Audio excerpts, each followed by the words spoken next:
It's time for AgriChat, the official podcast of the Tales of the Agronaut blog and stalwart gaming community, where we talk about stuff and things, and the stuff about the things, and sometimes gaming. I'm Belgast, and let's start the show. Hey folks, it's that time again, time for another episode of AgriChat. This is episode 260. Tonight I'm joined by Ammo. Hello. Ashgar. Hi. Grace. Good evening. Kodra. Hello. Tam. Hello. And Thalen. Hey there. So, for the last month or two, you, the listener, may have noticed that I have occasionally gone all robot-y, and this has been something that I have been just driving myself insane trying to track down. It's also been affecting my play of Final Fantasy XIV, where about every hour or so I get disconnected. And it's real inconvenient when this is in the middle of a level 80 trial. We still won. It's fine. Yeah. Never didn't have it. Yeah. Anyway, so I patched my router, I updated the firmware on my cable modem, I installed all sort of logging to try and figure out what's causing the drops to happen.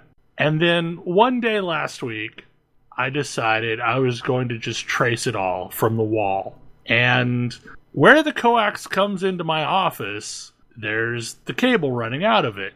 And somehow it had come completely untwisted and was literally just hanging out by the long piece of copper wire that was sticking into the wall. And by somehow, you mean cats. I'm sure it was cats. Absolutely it was cats. Because it's a thing sticking out of the wall. They probably rubbed up against it until it finally unscrewed. Yes, this sounds exactly like a thing a cat would do intentionally and with malice aforethought. So yeah, this is now a thing I'm paranoid about checking. I've already checked it today to make sure it's still tight. You should get one of those little plastic boxes meant to keep toddlers away from your cables and put it around it. I've thought about getting some Loctite or just super glue in general and really crimping it on there tight. But that probably seems like it's going to cause me more hassle than it's worth when I actually have to change cable modems. No, see what happens is when you do that, that's when one of them will decide to chew through the cable. Yeah, that's exactly it. Your cable will fray. But anyway, hopefully for now I will be less robot-y. Yay! We have a few things to talk about, but mostly a lot of Final Fantasy XIV, so we're going to do what we did last time and talk about the things that are not Final Fantasy XIV first. Switch Mini was announced, and I think that's been rumored forever. Yeah, no, I thought it was going to get announced at E3. It made sense to talk about it at E3 when this had already been there'd been leaked photos that were apparently accurate. There were Chinese manufacturers that were listing cases and stuff like that in their catalogs already. So the form factor was kind of largely understood. I think we have differing opinions on this announcement. So first off, I'm pretty sure it's not called the Switch Mini. I'm pretty sure it's the Switch Lite. Oh, okay. Yep. And that is a gross missed opportunity to call it a light switch. Oh. I mean, I'm largely referring to this as the Nintendo Stuck, since it's no longer a Switch and it's stuck in handheld mode. But yeah, so basically it lost a lot of stuff to reduce the $100 in price tag. First the things it lost are the ability to connect to a TV, the ability to detach Joy-Cons. I'll be honest, I don't have the Switch. And I saw this announcement, and my first thought was, oh, cool, I might actually get a Switch. And then I looked at what it has and what it doesn't have, and thought, maybe I'll just wait until I can actually get a Switch. Yeah. I fully expect, the tomorrow after when this podcast gets released, there will probably be Switch deals on Prime Day. You can probably get a brand new Switch for cheaper now that this has been announced. I have a feeling that's going to be a thing. Yeah, that was my hope once I realized that the Switch Lite was not actually a product I wanted. So I heard two things. You can't dock it. You can't undock the Joy-Cons. Can you play with it using a different controller, though? Yes, you can. Yes, you can. And And you you- have to in order to play games that require the motion control functionality of Joy-Cons. Because that's also missing. Which makes a question, like, does it just not have any gyroscope functionality?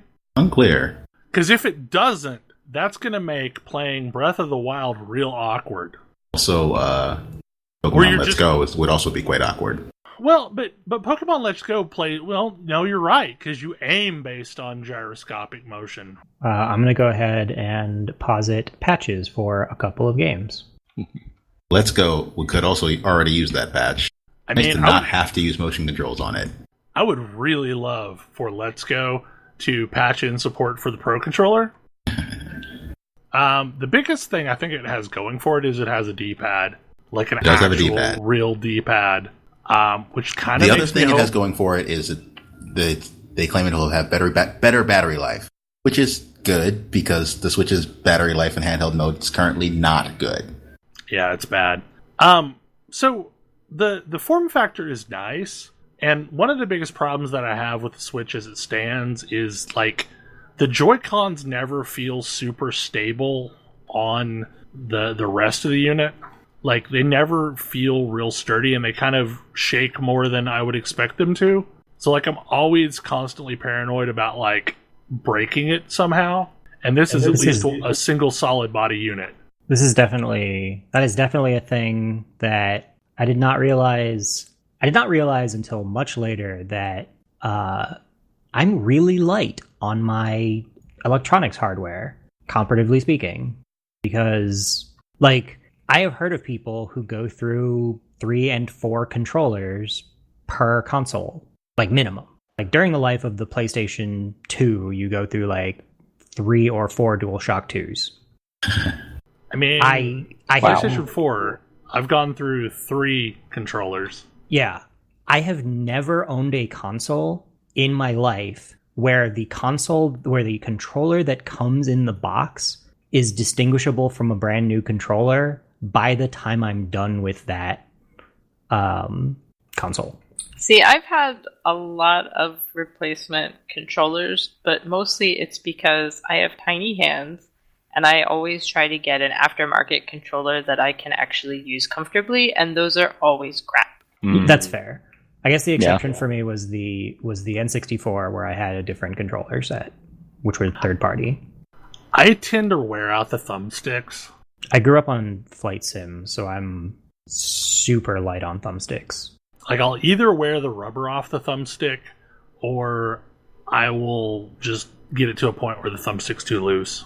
And I've absolutely popped open controllers and replaced thumbsticks with aftermarket thumbsticks. They're a little bit bigger and a little bit sturdier.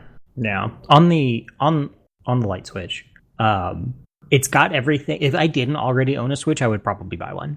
The Switch is basically a fancy like DS for me. It's a purely mobile console. I think Ash was commenting earlier that his Switch has spent more time in my dock than my own personal Switch has. Months later, this is still true. By a pretty big margin. I really like it in docked mode, especially for Mario. Like, it's a perfectly fine thing in docked mode. I just never use it on docked mode. The problem is if I'm going to play it like that, I'm probably going to want to use attached Joy-Cons, and I don't actually find the attached Joy-Cons comfortable. I mean, definitely to me, this sounds like it is aimed at people that, they have a DS, and the DS is no longer supported effectively, so they need a new mobile, device. You need a new device at this price point to sell Pokemon with. Mm-hmm. Seems reasonable to me. We may really want to make Pokemon... Seems like a thing that they would want to do. So, And now Well- they unify their Pokemons. They're all on the Switch. A core problem with this series has been that their custom units are awkward. Like the specialty sets really haven't been that special with the standard Switch, and that's kind of been a thing Nintendo's been known for, at least on their handhelds, is like weird custom versions. Like, I have a really cool Pokeball. version of the 2DS XL. The Let's Go version of the Switch is not bad. Yeah, but like the Switch itself isn't that customized. It's mostly the dock, and that was like the case for the Diablo 3 one as well. It's mostly the dock. Like there's some stuff on the back, but whereas I have a feeling once it's a solid body design, they'll be able to do cuter things. I mean, the back is kind of all there is to the Switch. The entire front is the screen. They did a little bit there. I've been surprised that there aren't more Switch Joy-Con, like fancy custom Joy-Cons that you can just buy. The weird thing is like you can buy them, but they don't work as Joy-Con. Like I have a custom Hori Joy-Con replacement that like only works in handheld mode, but gives you a D-pad. Ooh. You can't detach it, but it gives you a D-pad. Like, and it was I don't know, $12 at Target. What do you mean you can't detach it? You can take it off, but it doesn't function that way. Oh, okay. There is no Bluetooth in this thing. There is no rumble motor in this thing. There is no gyro in this thing. It is just to connect to the Switch and act as a D-pad and joystick. I love it for like. As a result, it's not $40. Yeah, I mean, like it's. I think it was $12 when I bought it. And it works great for any kind of a 2D side scroller that just feels better with a D-pad. I was going to say, you've got me a little interested because I am playing some Mario. I mean, I bet you right now, after the podcast, you can go to your nearest Target and they'll have them on the shelf. They have like a Mario design, and I have the Legend of Zelda design. But I think that's part of what's making the custom Joy-Con a hard sell, is Joy-Cons, like with the full functionality, are kind of really expensive for controllers. They're like $70. For a pair, yeah. Yeah. So, like, they've done a few custom Pro controllers, but not very many. Well, and the problem is, it's not just the rumble motor, and it's not just the Bluetooth. It's also the NFC that they have as well. That is only in the right Joy-Con. Right, but if you're selling a pair, like, that is a function that comes with them. I mean, and that's what made the Pro controller so expensive, is it had all those same features. I have fancy custom Joy-Cons because I took apart my Joy-Cons, which is not a thing I recommend people do because it's kind of annoying to do. But there's a lot of little pieces that can get lost real easy. A lot of little tiny pieces, and it is difficult to put back together. They fit a lot of electronics into a very small space. But it does mean I have fancy custom Joy-Cons, and one of those even has a D-pad on it. So I think it's Hori that's releasing custom Daemon X Machina Joy-Cons that actually function disconnected, that give you like the Xbox style staggered design, but more of a traditional D-pad and button layout. Now, will we be able to use custom controllers for this device? If it's Bluetooth, then yes. Oh, but we can't remove the Joy-Cons. Correct. So this new Hori thing that'll give you like bigger Joy-Con-like things, that's not going to work. Yeah. That's a shame. I mean, they're marketing it as a handheld, so they don't probably expect to sell too many like controller-like devices with it. I mean, I get that, but at the same time, like, I also get why somebody might be like, hey, I'd like to replace the controls of this thing, especially if I'm going to be playing more higher fidelity games. Well, which gets into the other side of this is, as there has been some kind of a mini light design rumored forever, there has been a Pro design rumored forever. I didn't believe that one nearly as much, but it has been rumored. It's been rumored in the same breath, basically. Yeah. But I mean, the same leakers that basically were 100% correct on some of the layout of this one had said there was plans for a higher resolution, higher fidelity Switch. Interesting. And it would be funny if it went in the other direction and it was just a console.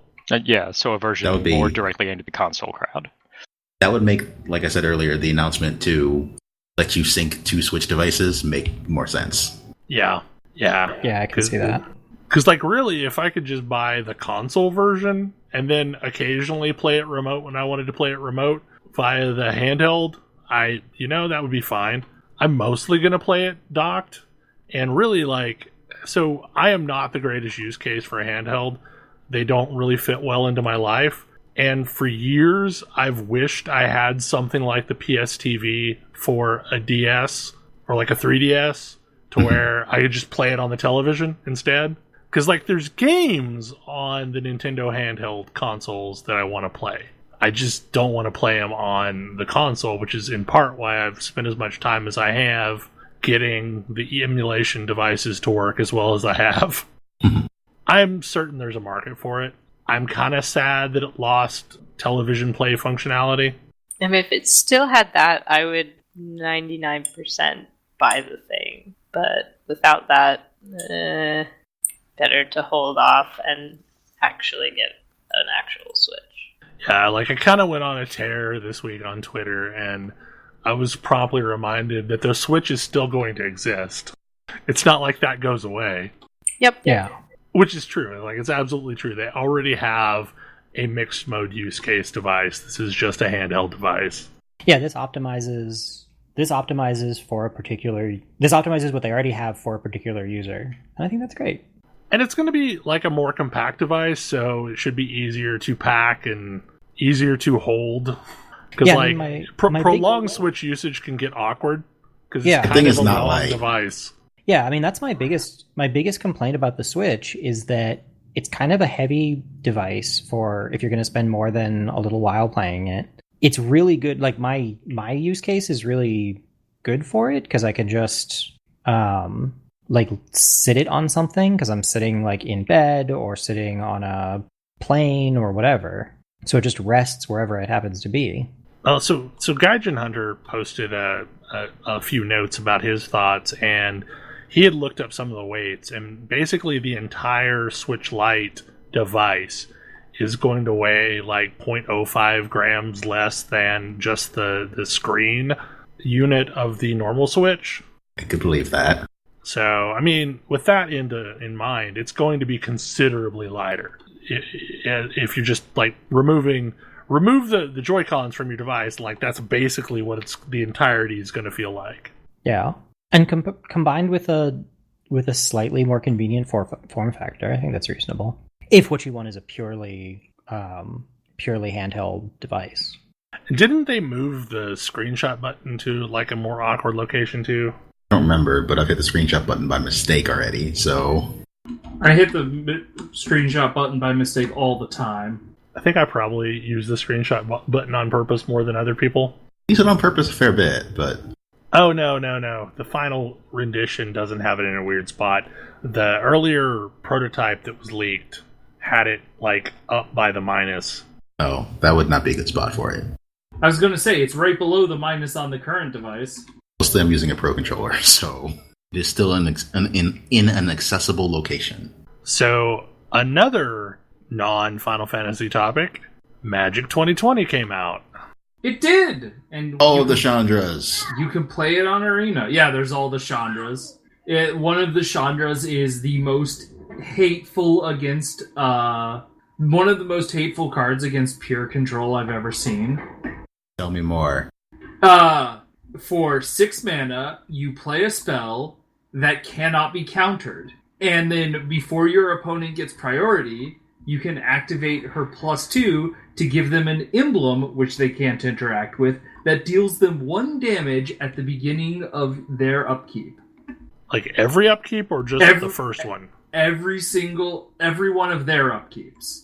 So 20 turns later, they'll be dead. But less than that, because you can do it again next turn. You can do it again, but like, even assuming you play this card, it immediately gets removed. They still have this emblem that will kill them. And for somebody who's playing like the most pure do-nothing control, it's literally unbeatable. Like, it sets a clock.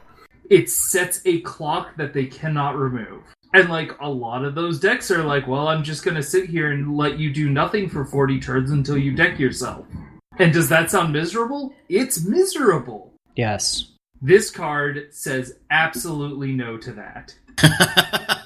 Good. I'm so excited. I want to play, like, red... I want to play a big red deck that expects to get to 6 mana just for this card. The deck that you described immediately, which was, man, this really makes me want to play red, blue, white control. Yeah. I was like, wow, okay. So the one thing that it's clearly supposed to fight, you're like, let's do that thing. Well, but this deck has an actual win condition, which is Right, Chandra. so that's basically adding a really foolproof win condition to control. Yeah, but I don't hate control if it's gonna kill me. That's why I was sitting there for 40 turns while you get decked yeah. by drawing one card at a time. That was the problem I had with control. Was Esper control is the it's a deck that literally doesn't put in a win condition other than I can play a Teferi that puts itself back on the top of my deck, so I don't deck myself and you do. Well, and the most miserable ones were like the Esper control decks that basically used Approach the Second Sun as its win condition. Yeah, I don't actually mind that though, because again, Approach It ends the game at least. It ends the game. Yeah. The game is over. I have lost. Like, that's what I want a deck to do. But like, there's an archetype called Seinfeld, which it's a deck about doing nothing. And it's like, I'm really excited to see that archetype die. There's actually a couple of really good cards against that type of archetype. There's also a 5/4 Dino that costs 4 mana that cannot be countered and has protection from blue. I think at some point in the M20 design cycle, they saw Esper Control running wild and were like, this isn't fun. Let's just break this stuff up. Yeah. So when are they going to rotate? Next set that we still know nothing about at all will be when set rotation happens. Okay. But like, there's already a deck that is mostly legal after set rotation that I'm really excited to start playing. But again, like, so this is an aggro control deck that's all about playing creatures with flash. Because there's a new card with flash that's amazing. This is a very Bell card. It's a 4/4 wolf for 4 with flash, and on your turn, if you haven't played a spell, you create, at the end of your turn, you create a 2/2 wolf token. And all other wolves and werewolves get +1/+1. Yeah, I'm all on board for this. I mean, that card replaces Mayor of Averbrook in my Wolf's deck. I mean, I feel like that card probably plays along with it, Mayor of Averbrook. Yeah, but Mayor of Averbrook is hard to flip in Commander. So what I'm hearing is more decks with Arlen Cord as the commander. You can't run Arlen Cord as your commander. Really? JJ, you know what I was realizing? That deck really needs a Vidalcan Orrery. It sure does. If it was going to stay a werewolf deck, it would need a Vidalcan Orrery. But it didn't stay a werewolf deck, so whatever. For some reason, I thought there was a legendary only Arlen Cord. Oh, there's just Planeswalker Arlen Cords. Okay. There's the flip one and the not flip one from War of the Spark, who is already in the deck. But probably the most exciting thing for me from M20 is actually not standard. It's all of these new commanders. They printed 6 new commanders. There are so many new commanders. And the one I'm most excited about is Yarok, who is a better version of Panharmonicon on a commander. Whenever a permanent entering the battlefield triggers an ability of a permanent you control, copy that activated ability or triggered ability. It's complicated, but basically ETBs happen twice, landfalls happen twice. A lot of things happen twice that you already really like just putting in commander decks. For the people playing the home game, that ETB is when you enter the battlefield. So when you play a card and something immediately happens. That isn't a spell. Yeah. There are a lot of permanents. There are a lot of lands. There are a lot of creatures. There are a lot of enchantments and artifacts that have text on them that say when they enter the battlefield, you do something cool. Like, even just a Elvish... Elvish Visionary, which is a 1/1 for 2 mana, enters the battlefield and draws a card. That's a fine spell, and if you turn it into drawing 2 cards, that's pretty darn amazing. The one thing that I'm kind of glad to see in this set, at least from what I've seen so far, is I feel like they are making a point of adding more cards that are fun to interact with, because I think that was a big problem with War of the Spark. It created a lot of cards that were powerful, but not actually fun to interact with. Teferi being a very big offender here, but not exclusive. I feel like War of the Spark did one thing that was super important, is it broke the mythic barrier for planeswalkers. Yeah. It did. Like, most planeswalkers had been mythics up to that point, and now we have really interesting uncommon planeswalkers, which was not a thing. And it's continued forward into 20, and I'm hoping that that's a thing now, is basically just like planeswalkers can be any rarity. We actually have a really interesting uncommon Chandra that has a plus ability, which was something they didn't do in War of the Spark. I mean, she is very, very narrow and cares, like, she goes in a deck that has lots of elementals. But there's a lot of elementals in M20. With all those elementals, or you maybe headed back to, like, I don't know, Zendikar? It's too soon, Executus. I mean, how many times have we gone to Ravnica? Only Yeah. 3. The last one was a long time ago. Yeah, One they more than spread them Zendikar. out. Yeah. We still haven't been back to Alara, by gosh. I don't know if we're ever going back to Alara. Oh. They Maybe- kind of broke the place and then fixed the place. They did fix the place, and maybe we should go tell them that Nick, the dragon formerly known as Nicol Bolas, is no longer interactable. I mean, with all the snow-covered lands for Modern Horizons, we could be going back to Ice Age. We just had a set on Dominaria. I was gonna say, wasn't Ice Age Dominaria? Yeah, it was. It's too soon for Zendikar. Way too soon for Innistrad. We Bar be is going reasonable. Could be going somewhere new. What plane was Mirage set on? I'm pretty sure also Dominaria. It was? Okay. I'm pretty sure most of the old so. set was Dominaria. Like, I know Dark was, definitely. Yeah, planes that weren't Dominaria were pretty rare up through, at least through Visions when I stopped playing. Like, Arabian Nights was, the big, not Dominaria. And it's... But they're never, Weird. ever setting anything on that plane ever again. I mean, it's not a single plane, as I understand it. But yeah. They claim they set it on Rabia or something. And Rosewater uses that as the plane name for his storm scale for planes. So that lets you know what the likelihood of going back there in a normal set. Well, apparently there's 1,000 of it, and like each of the 1,000, or 1,001 of it, and each of the 1,001 tales takes place in one of those. Mm. I don't know. I fell down an internet hole one day looking at old Magic sets from back when I actually played. I don't know. I have not gotten a chance to do much sealed with it, and the little I've done very poorly, so I clearly don't know this set very well yet. But it seems fun, and Risen Reef seems ridiculous.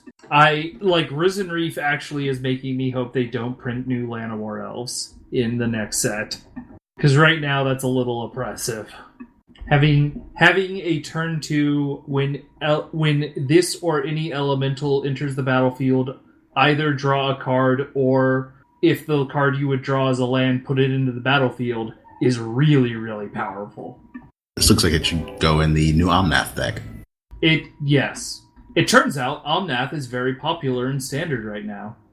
That's funny and makes some sense with all the elementals in this set. Omnath is popular in Standard because Risen Reef is in Standard. and Omnath, like, if you're going to play 4 Risen Reefs, maybe you can stretch to 4 Omnaths and then find a couple of other reasonable elementals to put in. But yeah, M20, like, we aren't even going to learn about Archery next. We're going to learn about Commander 20 next, right? Probably.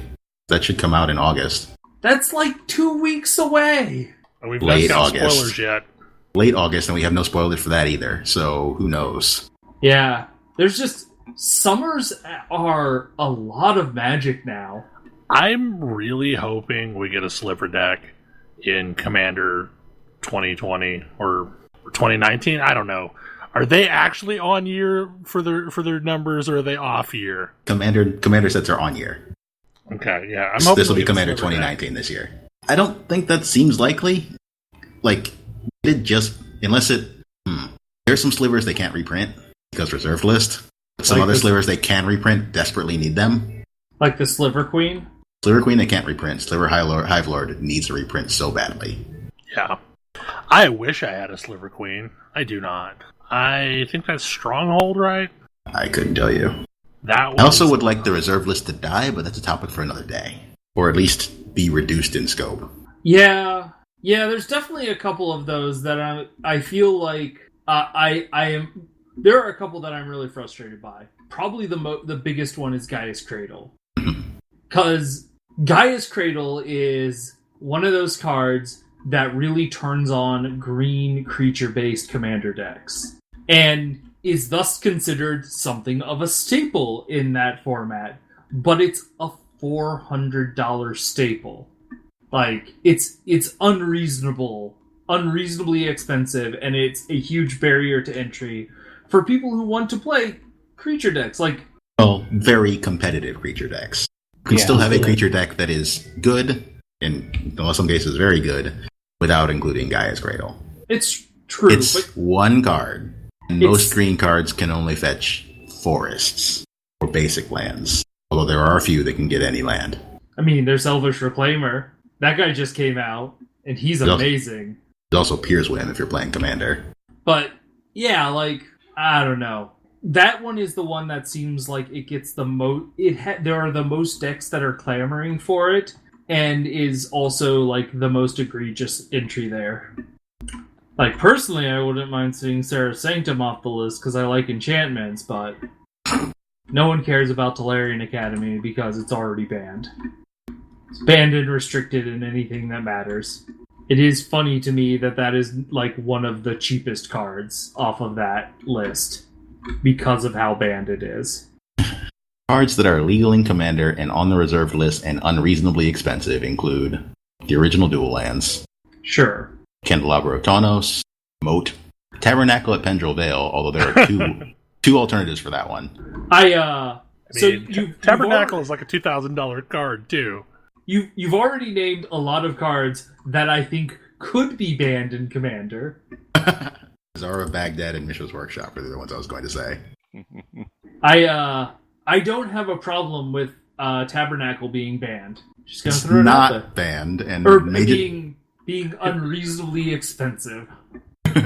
Magus of the Tabernacle is also a card that exists. Yeah, but I can kill that with, I'm pretty sure, a lightning bolt. I think you can kill it with a shock. Oh no, you can't kill it with either. It's a 2/6. Okay, 3 shocks. And it's probably worth every bit of that. It is, if you're playing a creature deck. So, Kodra, you mentioned the Battle Pass for Arena before we started the show. So, there's a new mastery system. Basically, their idea here is they are trying to keep the free rewards the same as they used to be. You can earn up to 3 packs per week on the free pass. But they've also introduced a battle pass a la Fortnite, where there are a whole bunch of mastery levels that you can attain that get you nothing unless you purchase a battle pass for the equivalent of $17 US. How long is the... this sounds like a seasonal thing. How long is the season? I think it's a month or 2. That's a significant, important difference. Mm-hmm. Yeah, I know. I'll have to check. Also, that is exorbitant. Yeah. Yes. I mean, it's one of those things that, is maybe worth it if you somehow make it to the max rank during the season. But if you don't make it to the max rank, it's, very expensive and not worth anything. Yep. It's a little ridiculous. Just to provide a bit of context here, Fortnite's Battle Pass, which is considered good value, is $10 and lasts 10 weeks, accomplishing something very similar to what you're describing. I think the only game I've played with a Battle Pass-like thing is Warframe, where it also lasts 10 weeks, but it costs $0, because Warframe is weird. Wait, what are you referring to? Nightwave is structured exactly like a Battle Pass. Oh, yes. I thought you were talking about Prime Access. Oh yeah, no, that's Prime significantly Access more is expensive. Totally different. Well, I sort of consider what does it cost for just the boosts and whatever you get with the boosts? Because I don't remember. That's $50. That's for 90 $50. days of boosts and some accessories. It is cheaper than buying the platinum to buy the boost directly. Yeah. It's like, it's $50 for 3 months, plus some other stuff. And I sort of consider that my Warframe sub, as it were. Comes out to about the same. Yeah, it works out to about the same. And like, I find Warframe starkly more enjoyable when I'm operating under perma boosts. So I should probably use some of my boosts. I would probably enjoy it more. It's not necessary, but like I have a bad habit of stockpiling boosts because like my big problem with boosts in general is that they tick down while you're offline usually. Yeah. Yeah. And if they would only count the time played, I would use boosts all the time. But like I feel like I am now stuck having to play for an hour or 2 hours or whatever the shelf life of the boost is, or I'm not getting my money's worth. Even if it's a thing that was handed to me for free. So the set mastery lasts probably, I'm going to say 12 weeks, because it's every new set that they release. Every new standard set. Which I that think is happens, every 3 months. Yeah, happens 4 times a year, so every 3 months. So the time to have gotten it would have been like last week when it released. Well, so that's the thing is, you can keep, as long as you eventually max out, you buy the Mastery Pass, and this is just like Fortnite. You buy the Mastery Pass and you get it retroactively applied. Oh, okay. So that's not a horrible idea. But that's also how Fortnite does this. I have no clue how Fortnite does anything. I've never played it. So you gain levels, and most of the times the levels you gain are nothing happens because you haven't paid for the fancy stuff. And then once you're like level 60, you're like, well, I am sort of like, I have put all of this time in. If I can just spend a little bit of money, I can reap all of these rewards for that money. The more you play and the more you get more you play for free, the more psychologically it encourages you to pay.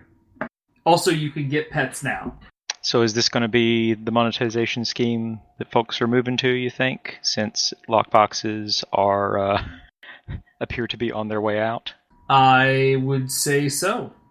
Honestly, I have a lot less of a problem with it than I do loot boxes. Oh yeah, you know what you're getting. It's much more straightforward than a loot box. You can't sink money into it. Yes. You can't sink endless money into it. You can buy one per period. You buy one per period. There's you know what you're getting. You're going to towards the end of it, the more you play, the more appealing it is. But I feel like that's good. Like, it isn't the other way around where you feel like in order to get enjoyment from the game, you need to do this thing. It's the more you play, the more value you get. And it's definitely for very serious players. I am probably never going to get a Mastery Pass because frankly, like, I will spend, and I am going to support the game another way, which is buying gems to spend on drafts. But like, for me, like, you actually do get some of the gems you spend back as part of the rewards. You get boosters, you get gold, and you get a whole bunch of artistic boosts to the game. So like premium card sleeves, card styles, pets, avatars. Yeah. I mean, I think I commented a while back that the best kind of pay content in an ongoing game is cosmetic stuff. And like Fortnite proves that out. That's like most of Fortnite's content, if I remember correctly. Yeah. I mean, Marvel Heroes is still to me, the best monetized free-to-play game I've ever played. And to a great degree, that was because the monetization was on cosmetics. And they were cosmetics that I wanted, and I was absolutely willing to drop $10 for one that I wanted. One of the things I could play as Beta Ray Bill. One of the things I dig about the way Magic's like cosmetic card system works is like if you earn one and you don't already have that card, it gives you one of that card. Yeah, it's a nice touch. Or if it doesn't, it will warn you. Yeah. Have we heard any updates as to whether or not we're going to get a mobile client? I have not. Or a Mac client. Yeah, like, mostly if I could play it on my Android device, I would probably play it a lot more often, because I've got an Android tablet that I spend a lot of time doing traditional mobile gaming on, but that is absolutely a use case for Magic Arena. Oh yeah, absolutely. I am curious what the challenge is. I know they built this in Unreal. I know this because I've had a number of client crashes now. Yeah, but like that would actually make it easier to port to Android because there's lots of Unreal games on Android. Yeah.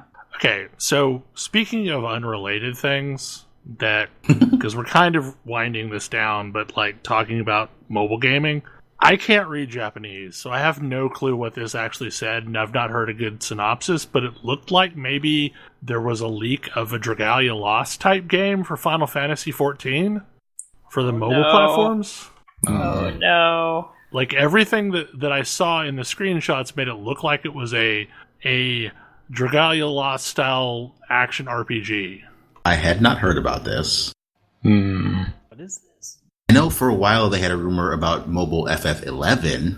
It was unclear what kind of game that would actually be. But I haven't heard anything about mobile FF14. I mean, I can absolutely believe that they would do this. Yeah, I just didn't know if anybody else had seen this. There were some screenshots that came out that showed like a Titan fight with what looked like Dragalia Lost characters. But it came across and it was retweeted by a Japanese Twitter account, and everything was in Japanese on the screenshots. Are we sure this wasn't another gag like the 16-bit Titan fight? I have no idea. This was like a really intricate gag, if it was a gag. I mean, yes. Okay. So if no one else has seen this thing, then maybe I imagined it, and I'm going to choose to believe that you dreamed it, because I don't need this time sink in my life. Same. Hard. Same. Yeah, I'm looking on Nova Crystallis, which is generally a good news site for 14 content, and I'm not seeing anything, so... In this part of the episode, we discuss Belle's dreams. Yeah, I do have to assume that, like, the usual suspect sites would have reported something, so... I'm pretty sure I saw Soken retweet it. Okay, so... I will continue... There's an FF14 cameo in True Fantasy Live Online. And that includes that Titan fight, and that's probably what you saw. That was probably it. Okay. See, I wasn't entirely insane. Not entirely. There was no context for what was shown. It was just like, oh, this looks like Dragalia Lost, and it's got a Titan fight. Okay. Maybe I was just like daydreaming that I would love to have that. Because Dragalia is kind of Final Fantasy-ish. So I think this basically takes us down to the part at which like we say things about Final Fantasy XIV if we choose to say things about Final Fantasy XIV. Because that's kind of all I'm playing. In fact, I'm in heaven on high while we're in here tonight. I've been dancing a lot. Dancer is super fun. It's so fun. Dancer is overpowered AoE situations. Super fun. I got my Gunbreaker to 80, so I now have every roll at 80, marking the first time this has happened since ARR. I did get both Monk and Dark Knight to 80, so I can do two things. I mean, I got Scholar and Summoner to 80. But I also got Dancer to 70. That is a cheater's way of getting two different rolls. It's the best way. It's Dancer to 70 though. It's the smart person's efficient. way. Yes. Yes, it is super efficient. And if it wasn't, I probably would never play Summoner. So the biggest problem that I'm having is like I hit 80, I got to 433 overall item level, I think. Sounds about right. Now I just want to level all the things. I mean... And that's fine. You can do that. That's like the perfect time to go do that.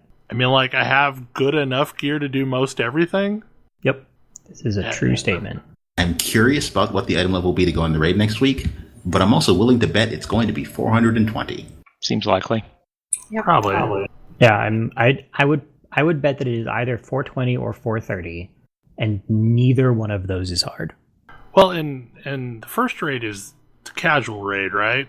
Yeah, Savage is 2 weeks away from that. Yeah. Just to check, though, Delta Escape was $295. This might be $425. $425 would also be... Or $435, rather. $435 is less reasonable. Yeah, $435 is harder. I mean, like... $435... I mean, you can get to $435.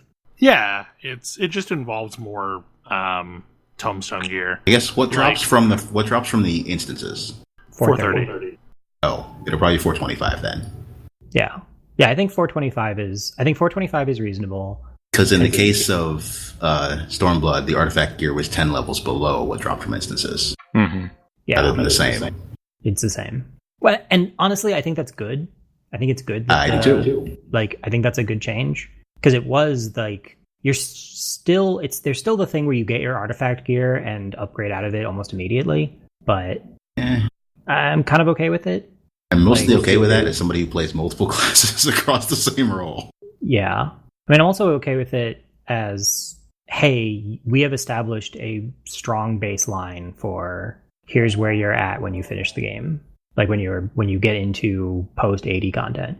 I think the part that I'm looking forward to the most is just the fact that, like, I have a stable of tanks that I will probably eventually level, and as soon as I ding 80, I should be able to go over and get the, 430 set of gear.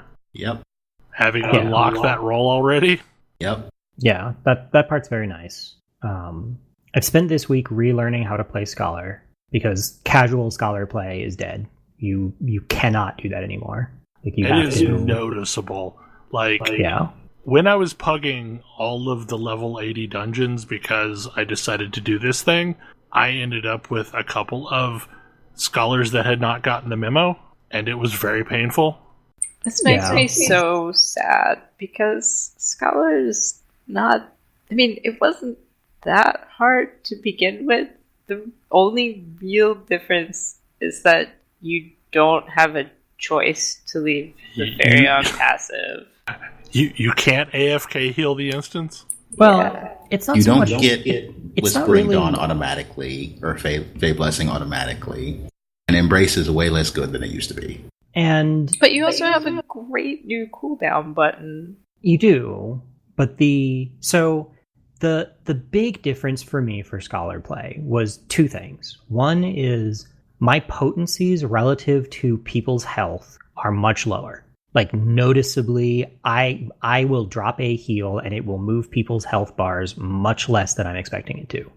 I feel like that's also an early expansion thing until you start getting more crit. It's true, but I expect that early in the expansion, but it's also like an adjustment. But the other thing is I have to burn what I consider cooldowns, i.e. things that I can't just use again, like constantly. And that's fine. Like, mechanically, that's fine because you have a ton of them and they're up enough for you to use them all the time. But, like, it's a big mental adjustment to go from I press these buttons in emergencies to I press these buttons frequently and whenever they're up.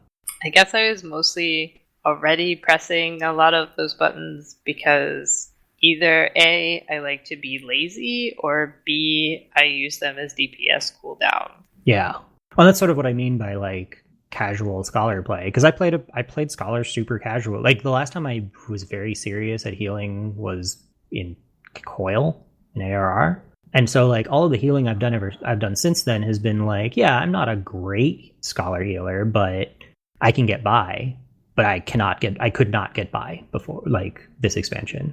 It was like, well, no, your kit is changing fairly dramatically to the point where it's not like it is not a I queue for an expert roulette as a healer as a way to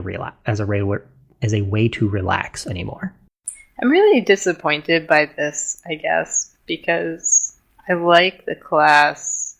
I think more people should play it, and I haven't noticed, because of my playstyle, I haven't noticed these changes. I haven't experienced it in the same way. And so, for me, most of the things feel pretty good. I mean, I'm pressing some buttons more than I used to, but not a ton more, and I have some nice new buttons. And I guess it makes me a little sad to know that the level of complexity and the ask for the interaction might be putting off players who are new to the class. Yeah, I mean, I've been fairly familiar with Scholar, like in a very casual sense. Sure. But this was like I spent this week dedicatedly. I need to learn to play Scholar, and the difference at the end of the week was I went from I don't really want to queue in expert roulettes because it's stressful to okay, I'm bored and I'm spamming Art of War, but it required completely revamping my entire playstyle from scratch, basically. And that's a pretty big ask. Yeah. And admittedly, like, yes, it's made me a significantly better healer, but... And so I've pugged a lot more recently just because I'm trying to force myself to do it to get used to not healing with our cheater healers, or tanking with our cheater healers. And there's a lot of healing styles, and I had forgotten this. I am pretty sure there's some people that spiritually are from EverQuest. Because I'm pretty sure I've had a couple healers this week that were trying to get me into the purple zone. And I've told this story before, but in EverQuest, when you died, you got a second health bar that was purple. And if you timed it just right, somebody would fall to the ground and then immediately stand up, and it was hilarious. And you could kind of do that as a healer, to let them go purple and then heal them back. And there's a lot of people that really don't like to cast heals that don't like heal every last bit of the spell. Inefficient. Yes. And my God, it does my heart a disservice. I don't watch my health bar. That is one of the really, really, really big playstyle things that I had to just change about playing Scholar. Is previously the state where I was happy and comfortable as a Scholar is everyone is at full health, tank has a shield. And that is just not a state that I should ever be in as a Scholar. Oh, that's a state that I'm frequently in as a Scholar. During a fight? Yeah. Oh, I'm not there. And the this tank is gets why down I'm to spoiled by Grace. Yeah, the tank gets down to like half health. I don't like the tank to drop below like 70% health at any time. Yeah, the tank will fluctuate some, but in general, my goal state is, everybody has a shield and topped up. Yeah, I'm finding that that's just not like I have to. I'm finding that in order to function better, I need to be letting people get lower than I ever have before. So I have not played this class very seriously, but my preferred play style is to toss an excogitate and ignore everything until that pops. That is no longer anywhere near sufficient. You will kill tanks. Yeah, that's just the tank is going to die. Excog, I guess my gear could be better. I'm like 435 on Scholar. There is definitely a tank gear component to that thing you just said. That's fair too. But generally speaking, like my Excog is going to go off, and the tank is that's going to put the tank at like 65, 70% health. Wow. Not like it once was, where it was like, oh, Excog popped and now the tank is full health again. Excog only heals 15%. It's roughly. What I'm doing on pulls now is I Excog as the tank runs in, and then pop Whispering Dawn immediately, or Sacred Soil, and that's usually sufficient. But I'm using both of those things on every pull. I mean, and as a tank, I'm pretty much using the Prism attack that I can never remember the name of to reduce my intuition, like pretty much on cooldown if I'm not saving it for a tank buster. For warriors, the alternative use for that, Nascent Flash, I think, is a dumb amount of healing. I've seen a few warrior tanks now. But yeah, Scholar healing has definitely been an adjustment to like very much. I need to just be better at this. But it's also lent me a lot of context for why every duty roulette is adventurer and need healer. Although it's now evening out a bit. We're moving back to tanks a bit. Yep. Yeah, I've been able to get tank bonuses quite a bit lately. People are finishing up their Gunbreaker, gun blades. I mean, we called this whole thing, like, not having a healer was going to cause healer shortages, but, like, as a tank, it hasn't been enough of a thing to really affect me. Yeah. I mean, that everything that I've said aside, now that I know what I'm doing, playing Scholar feels super powerful. Like, yes, I had to adjust, but I feel like a very, very strong healer as a Scholar. I feel very bad for anybody who plays an Astrologian. That is not a good time right now. The patch is what, Tuesday? Yeah. Do we know if they're making any changes? They are likely to make some balance adjustments. We have no idea what they are. I'm gonna If guess. you guess, you're going to probably guess wrong. I mean, Because- I'm gonna guess Astrologian buffs. Maybe. Like, this time, the last expansion, we got ridiculous Machinist buffs. Because Machinist landed in a weird state. And Scholar also got buffs, I think, during the Savage patch, weeks later. I feel like Dancer is in a perfectly fine state for the DPS. I feel like they need to change. People at the top end seem to think Dancers don't do enough damage, but They're certainly it fun. made and every they run seem I've fine. been in go faster. Yeah. Yeah. I feel I like think- they need to change the functionality of Superbolide, or however you pronounce that. That, yes, that would be Please. nice. God, that ability. I do not like pressing that button. Why? What's that ability? That is a button you press as a last resort to save your life. That Yeah. is give your Whereas- healer a heart attack. Super Bolide is set your HP to 1. You become invulnerable to most attacks for the next 8 seconds. It is 2 seconds important- shorter than Hollowed Ground.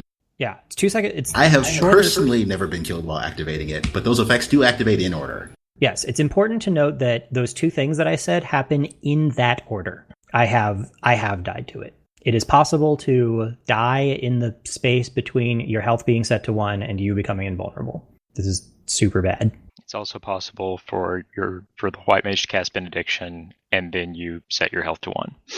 Yeah, that happens because those are both reactions to the same emergency. Mm-hmm. My approach when I'm playing a healer is play chicken with the Gunbreaker. I feel like Gunbreakers would appreciate it if you didn't play chicken with their health. I mean, my response to that is pretty much my same response to everything, which is put a bubble on it. It's fair. Yeah, as a scholar, I'm like, whatever. You're getting a bubble. Put a bird on it. In the extreme emergency case, you're getting a swift cast crit Adlo, and then I'll figure out what's happening after that. But yeah, Super Bowl is not a great feeling button. It's still a better button than Living Dead. Is it though? Yes. Living Dead has a raid It's less application likely to right kill now. you. There's a whole raid mechanic that I've seen that centers around using Living Dead really effectively. Yes, because Living Dead is officially the longest immunity, but it is also the one least likely to save your life in random cases. Sure. I like Warrior. Dark Knight is also lots of fun. Yeah. Monk is also lots of fun. Monk didn't get a whole lot this expansion, but that's fine. Complaints about Super Bowl aside, I actually adore Gunbreaker. Like, this class is exactly what I want and is super fun to play. Dragoon is insane, but whatever. I'm running Like into the weird. Dragoon is not any more insane than it used to be. No, Yeah. it's not. Dragoon's always been insane. I'm running into the weird situation with Bard where I crit too much, and I can't fire my procs fast enough. Those procs aren't based on crit anymore. They're flat 40%. Is why they seem ridiculous, because 40% crit was unattainable, basically. Unless you were in like the best raid gear. Oh, they are just 40% now. I like Bard a lot. I'm leveling my Bard right now. That's weird. Because It it's fun. seemed like they started popping a lot more once I shoved materia into my slots, but I don't know. Okay, they proc too much. Like, it's a really weird complaint, but they proc too much. Like, when am I supposed to hit my use other them buttons? if they proc that fast?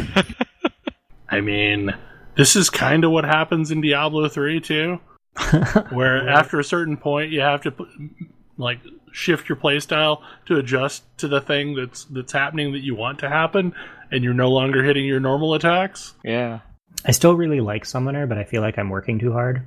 Yeah, it's kind of fun, but it's like after a bit, it's like, this is, yeah, I like it, but it's hard to explain. Sometimes I'm like, this is just like too much.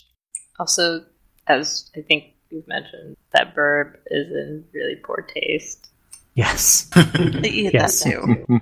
I I really wish, and I guess this is like an incredibly mild spoiler by omission, but like I really wish that the level 80 summoner quest had anything to do with that summon, like explaining why you're doing it at all, because it's in kind of poor taste, and also it's just an ability you get. There's no like story around it. Because you can. And like it's cool and comes with a bunch of cool abilities, and I really like pressing that button, but it's also like, yikes. I would feel bad if I had the twins in the party. I kind of wish they would comment on it. Like, seriously? You dick. Grandpa. I don't know. It's nice. It means a piece of him is with us forever, whether it wants to be or not. Anyway, I'm really looking forward to Demi Ultima Weapon next expansion. Seems unlikely. That seems exceedingly unlikely. We're running out of ludicrous primals to summon. It wasn't the primal. I'm going to guess Bismarck. Oh man, Bismarck would be amazing. Because we don't have a water primal yet, and so that's either Bismarck or Leviathan. And Bismarck wins because he's a whale. No, Leviathan. You summon Leviathan and you push the enemies off of the screen. They got rid of all player knockbacks this expansion. I'm gonna guess that now that they know what summoner pets are for, which frankly, huge yes, that's nice. That I could see a whole bunch of Eggy glamours of different primals, and they really should. 100% here for it. Give me like single target Rama Eggy, give me multi-target Leviathan Eggy. It'd be really cool to add in a black or blue mage style mini game where you basically just go in and collect the appearances of the various primals, having to solo fight them. That was basically what the 350. Right. Like that's how you got them originally. Like it would be cool to continue that on just for cosmetics. Yeah, but I would still want carbuncles. Like I want a purple carbuncle or something like that. Alphino can have weird carbuncles. Why can't we? Exactly. Yeah. Alphino's carbuncle is real weird. Alphino's carbuncle will give you a damage boost. I don't know what it's doing, and neither does he, frankly. I mean, mostly it's giving you a damage boost and not helping him heal. So, whatever. It's a true statement. Alphino read the wrong book. Yeah, Clearly. I'm okay with this. I mean, Alphino is a perfectly cromulent trust healer. Speaking of trusts, I love this system. It needs some tweaks. I really want it to go backwards into older content. I would love it to go backwards into older content. Mm-hmm. First, I would like the XP curve for it to make any sense. Any sense? So, which is why I'm also leveling Bard, so I can have more fodder to throw at the trust leveling. Yeah, so for a bit of context, post 80, your trust characters all reset to level 71, and you have to level them up through the doing trusts in the dungeons, which is a fine concept. It's a great way to level alts in theory. However, for the level 71, it takes you. Hold on, I can figure this out. Do I have a level 71 character? I don't. It's like 13-ish million XP, 13.8 million XP, and you get 202.5 million XP per party member per run, which in a vacuum is whatever, it's fine. The problem is you get about 5 million XP without any rested XP just running the dungeon. So at baseline, you are leveling twice as fast as your trust in the dungeons, assuming that is the only thing that you do on that character at all and have no rested XP. Which means, and given the breakdown of characters, you basically need to, if you want to level the trust, all of the trust party members as efficiently as possible, you need to level 2 tanks and 2 DPS basically simultaneously, just on trust. Because they'll level twice as fast as you, and party compositions mean that 2 tanks and 2 DPS will get everybody XP at the fastest possible rate. And you can't do higher level dungeons until they're of an appropriate level for them. So I now have a bunch of characters pushing 73, and my trust characters are nowhere close to that. Like they just broke 72. So I'm kind of frustrated with that because I would really like to level alts via the trust system because it's relaxing and pretty fun, but it takes 6 runs to level to 72 and then a further 6 to level to 73, and it takes half that to actually level the character. Well, and I talked a little bit about this on my blog this week, but like Final Fantasy XIV has all these really good systems for leveling that are in a vacuum, and they don't really connect up. And there's problems with them. Like there's problems with each one. Like the primary problems are called level 60 and level 70. Yep. Yeah. Yes. So that is a major problem. I mean, the other problem is the fact that like the Deep Dungeon series of content doesn't remain a consistent experience. Like it goes real fast and then becomes like mired down as you near 60. And then it takes something silly like 10 runs to get through 60. It's definitely not efficient to get through 60. It would feel so much better if they had it require the same number of runs to get to 60, but just spread those out a little bit. Yeah. So you actually got the, like slightly less at 51 and slightly. Yeah, like you get that extra kick of, oh, I just dinged. And you don't face the wall at 60. If it was consistently like 3 runs per level the entire way, because it's not like they're necessarily making it a difficult experience to level, you just have to keep doing the same content over and over. But at least then you would have some gauge to go on, so that's a problem. And then the fact that nothing actually connects up, and then, like Tam's saying, the leveling of the trust system is just ludicrous. Like, if they based the trust characters on your level, then the system would feel great. Yeah, if the trust characters, like, if you could feasibly, putting aside you need to get to level 71 to start doing stuff, if the trust characters leveled at the same rate you did, it would feel awesome. This would happen if they got XP from mob kills. Yes. Right? They just don't. Yeah, they don't. They don't get XP from mob kills. As a result, they have the same XP number as you do for some reason, which means that the XP per dungeon is just like weirdly awkward because it's an even number, which means that, for example, my tank is 12,500,000 of 13,881,000.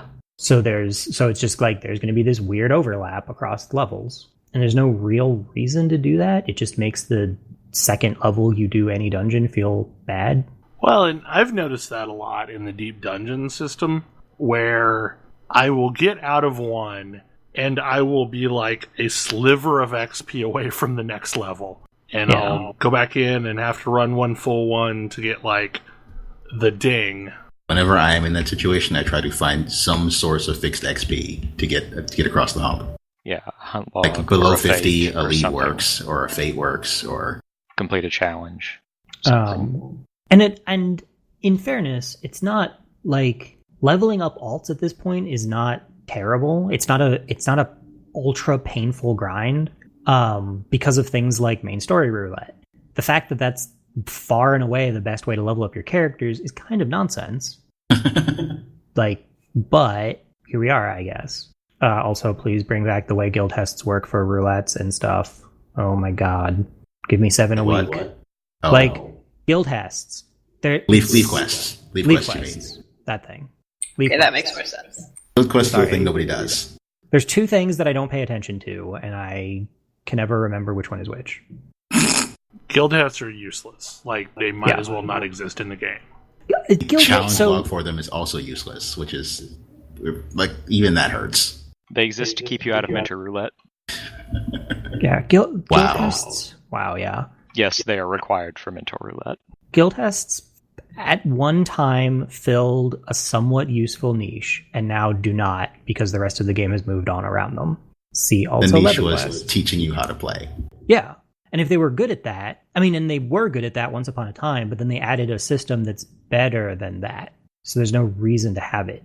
I do miss LevaQuest, though. Yeah, I mean, if there were leave quests, I would do them instead of Heaven on High. They were kind of a relaxing way to get some experience. Yeah, I mean, I'd probably do both if I felt like they were a good use of time. I like that side quests don't feel like a giant waste of time anymore. Like, they're not great, but they do break things up nicely at roughly half the XP of a main story quest, as opposed to like a 10th or whatever it was in Stormblood. 10th and not scaling. Yeah, the scaling is really nice. Like, I'm actually slowly chewing through all of my side quests and like getting cool bits of story, because some of them are really actually quite good, but they just never felt like a good use of time before. In particular, the thing that is worth doing in this one is worth doing in Stormblood too, but they didn't communicate this very well. If there is a follow-up from a quest that you got an ether current from, you should do that follow-up. Mm-hmm. Yeah, and I'm sure I've got a bunch of those in Stormblood that I've long since forgotten. I had to chase some of them down because they required some of them to start the Beast Trap quests. Yeah.